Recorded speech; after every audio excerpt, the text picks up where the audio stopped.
Welcome to the Edgeworth Echoes podcast, discovering Edgeworthstown, a hidden gem of Irish history.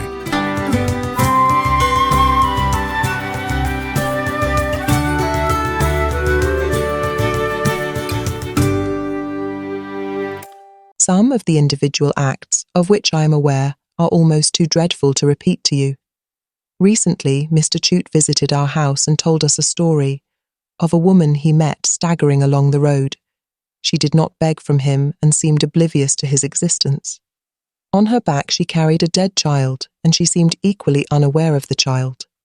Welcome to this episode of Edgeworth Echoes. This is your host John, and in this episode we look back to one of the defining moments of Irish history, on Gorta Mór, or the Great Famine, focusing on the town and parish of Edgeworthstown and the role of Maria Edgeworth. The audio you just heard was a letter Maria Edgeworth wrote to her sister Honora in May 1847. With the National Famine Commemoration being held in Edgeworthstown on the 19th of May 2024, I feel this is a good opportunity to revisit this history from a local point of view.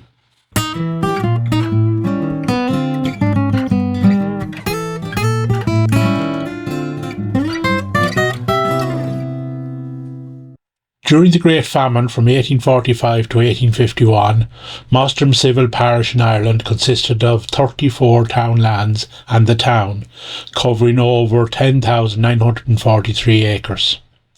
In 1841, the population was 4,933, with 864 residing in the town itself. The significant population increase during the 18th and 19th century primarily affected small farmers, cottiers. These were those who were given some land by a larger farmer in return for work, and labourers. These last availed of the conacre system, where they got a strip of land for a short time to grow crops, typically 11 months.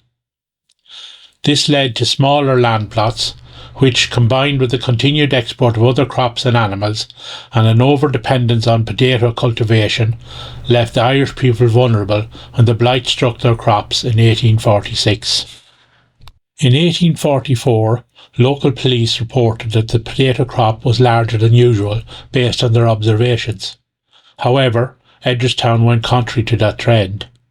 As Constable Peter Burns reported from Edgeworthstown on the 28th of May 1846, he stated that there had been 300 acres sown in 1844 and 280 in 1845. The partial failure of 1845 meant less acres were sown in 1846. The sharp decline in potato planting was a clear indicator of an impending crisis in the area. The smallest farmers and labourers were worst affected. A special meeting of the Grand Jury in April 1846 acknowledged the need for employment to alleviate the distress in the county. The Grand Jury was made up of local gentry, and their normal role was to set taxes to cover the costs of road building and other public projects.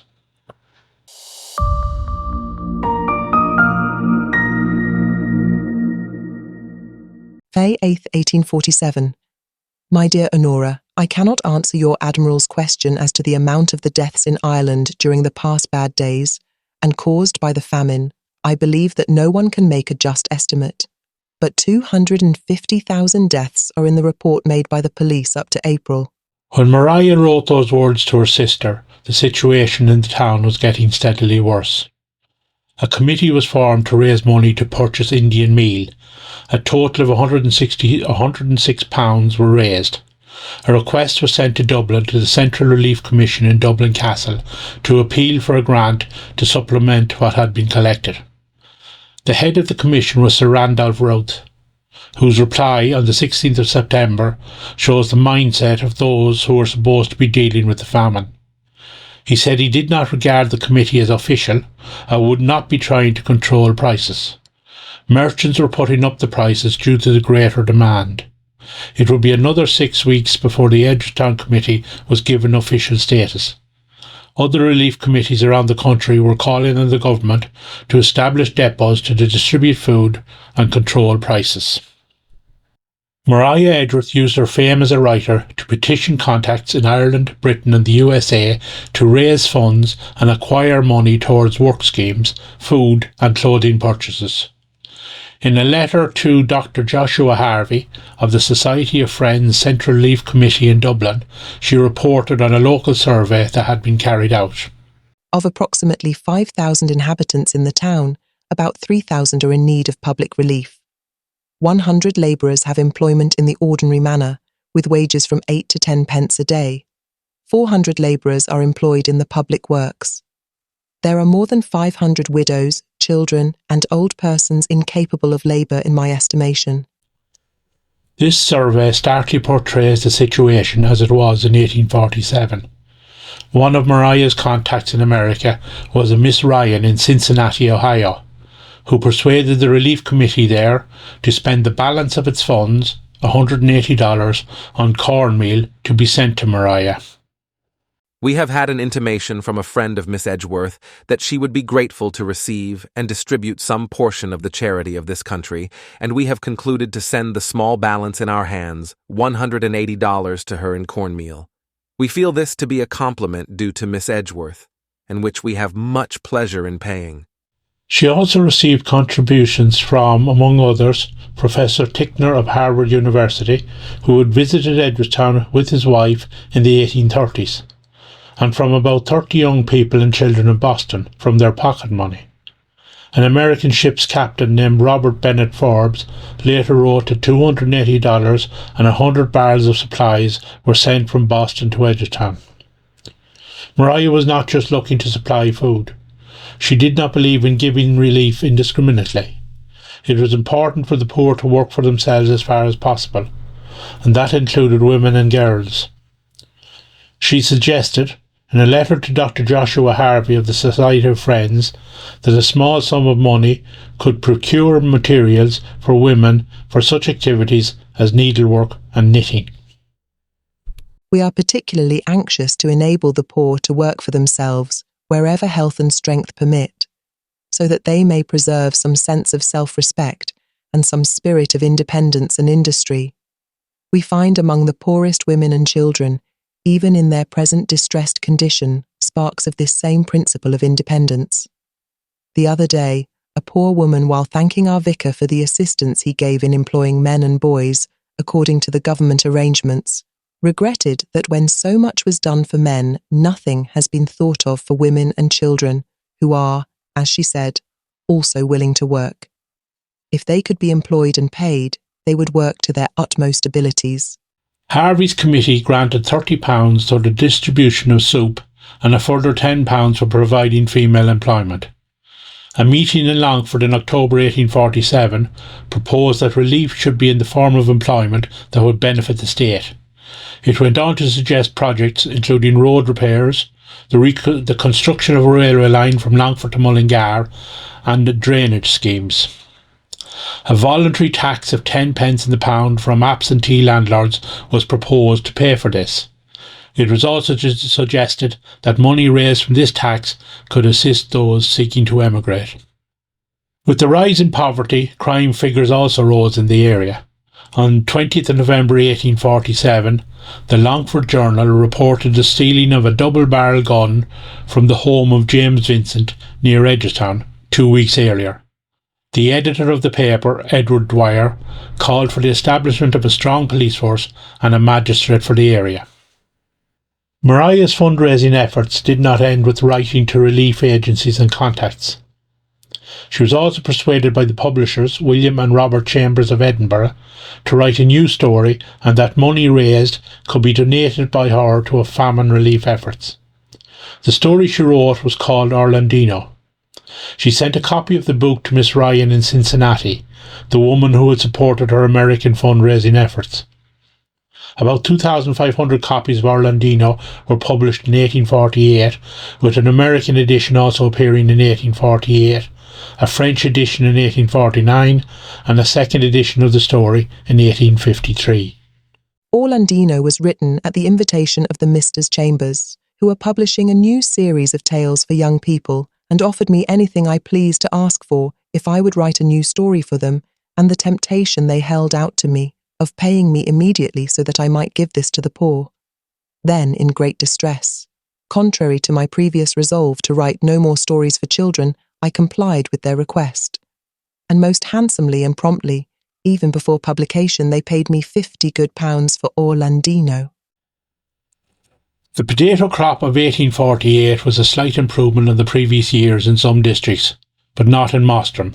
Mr. Downman, replying on 13th of August 1848 to an official request for information on the state of the crop in Longford Union, listed 4 electoral divisions: Longford, Newtown Forbes, Edgeworthstown and Arda, where potatoes, with very few exceptions, are all diseased.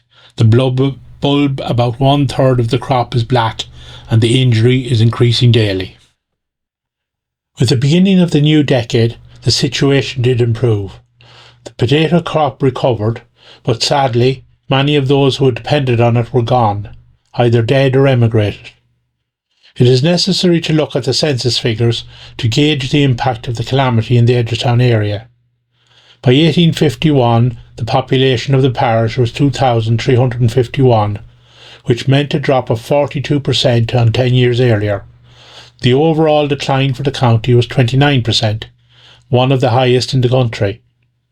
The population of the town was 817, only a small decline in 1841, no doubt due to the fact that people had moved in from the surrounding area because of what they perceived as better prospects there.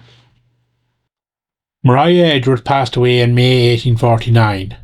One of the young serving girls in the big house, Biddy Mackin, lived into the early years of the 20th century and was interviewed by local schoolteacher Richard Hyland. In this next audio clip, Biddy describes her time with Maria at the time of the famine. This is not her real voice. I was a maid girl, the years of the black praties, and I helping in the parlour of the big house, and glad I was able to be there during those awful times. I was often sitting under the tree at the gate when I have finished my work, and I saw hundreds of poor starved people toddling feebly down the street and going up the Dublin road. Many a day I went around with her from house to house in this town, and far outside it, carrying a big basket filled to the brim with food. No house was passed by Maria without calling. Not only food was given, but turf and warm clothing purchased in the town. She was barely able to walk then, and had a short crubine stick to keep her along. The fever was in a lot of houses, but Maria did not mind. When she visited the poor, she was always cheerful and had a way of making them laugh. She was short of breath often when we were going up that hill, and often she had to sit down, weary and tired, in the parlour when she got home. Many a time she remarked to me, "It is great to be young, Biddy." I well remember one November evening to be called by Maria to attend to a wandering creature that fell in a weakness in the clover. We went to the beggar man, a long, thin, worn fellow. We got him lodgings at the back of the gardens, and I was sent with things from the big house. He remained around for a few days, and then went away, and we heard no more of him.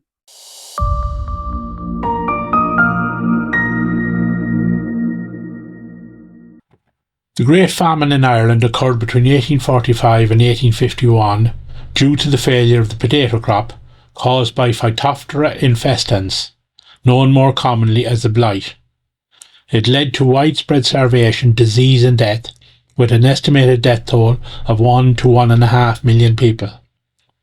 The British government's response was criticised for its inadequacy and reliance on market forces. The famine had a profound impact on Irish identity and culture, leading to a questioning of traditional values and institutions and a re-evaluation of Ireland's relationship with Britain. It also contributed to the growth of Irish nationalism and the movement for Irish independence. The effects of the famine were long-lasting and crossed generations. Overall, the famine remains a significant event in Irish history, and its legacy continues to be felt today. So we reach the end of another episode of the podcast. I would like to acknowledge the work of Professor Margaret Kelleher, County Archivist Martin Morris, as well as the Dukas Heritage Project for information used in this episode. Thank you again for listening, and I hope you enjoyed this episode. I'd like to remind you again of the National Famine Commemoration on the 19th of May. Please like, share and follow. Until next time.